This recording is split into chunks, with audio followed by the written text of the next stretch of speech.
some operators, but we were down to, I believe, 95%. We lost 5% of node operators. And this is the incentivized fork, right? Because they're losing money at this point, right?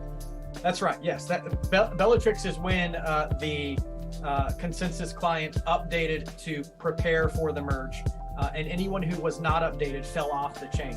And so we know there's just this really high likelihood that everyone has updated since then, because we're getting 99% participation again. So we have a high confidence that 99% of nodes are updated, and we have high confidence. Check 1 that 2. the Check 1 clients 2. are Check 1 2. Can you repeat that? How do we know that 99% is updated? Because we had the Bellatrix fork on September 6th that Right. required This is nodes to be updated an audio to test. continue operating on the chain. We lost 5%, and in that time, they got back up to speed and joined the network again. You have those two different classes of errors, and then the types of errors we might expect are Check 1 2. Check 1 blocks, 2. This is an proposing audio empty blocks, test. or attestation problems, and it's difficult to weight which of those is most likely. What's the recovery for Check that? 1 2. Testing audio. New client audio updates. levels. It would mean that I would say essentially all three of those. Well, so low participation is going to be node operators not having updated client software. Audio And so test they would again. need to Testing figure audio out more. Why they broke. Empty blocks would be a failure on the client teams, and they would need to figure out why, issue an update, and have people patch. And then failure to propose blocks. Even a little bit louder now. Client issue. They would need to find out why their client isn't proposing. But the odds are that if any one of them fails, it's fine. So Prism does have Prism and Lighthouse both are like 40%. They can slow finalization, but the chain will keep going as long as we have at least 50%. They'll issue an update. It will only take, one or two. I don't love centralization, but when you get one of those large centralized providers to update their stack, everything comes back. Trying with different kind of music. We'll see how this goes. Sorry, go ahead. No, I'm done.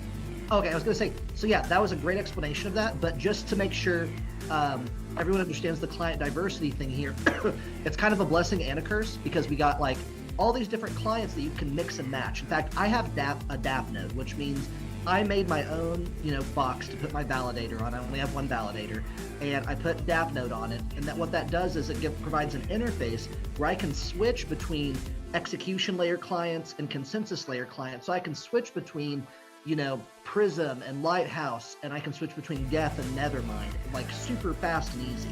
So if there is a failure, some of the biggest node operators have infrastructure already to do that switch. One of the places where I'm going to be looking, like if I'm worried about stuff happening to the merge, the places where I'm looking, like Superfizz alluded to, were highest areas of concentration. So that's going to be Prism. Is there a Prism bug that someone exploits or that happens during the merge? That's a bit of a deal, but it's not a deal breaker. It doesn't break the chain. If something happens to Lido, if something like really critical happens to Lido, I would be... They're at 29 operators right now, and their operators are what you kind of call semi-independent. So they're not controlled directly by Lido. They do have some DevOps free reign. Lido does give them bumpers to stay within, but I didn't want to bring this up earlier, but the clients that went offline at Bellatrix, I believe it was two Lido operators and a Figment operator, which each of those represents about 1% of the network.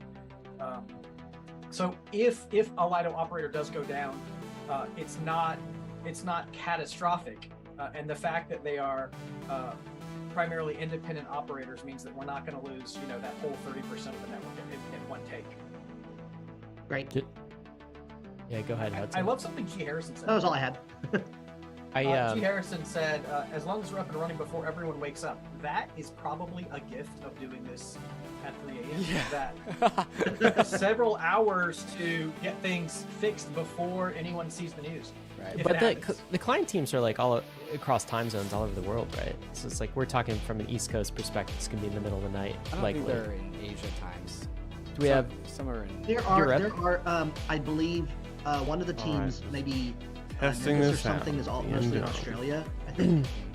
Let's do a quick update on the time here. So, this. Lighthouse is in Australia. Nimbus, That's I right. believe, is in Eastern Europe. Yep. So this says, if I'm converting this east, 1:38 a.m. Eastern right now.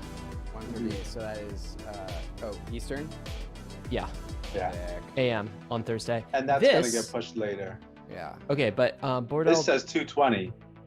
This says Alrighty. 220. I mean, that's quite a variance, which is interesting. The different estimators. Ultrasound Money is still Okay. saying Well, that'll One be good for now. 2. Yeah. Google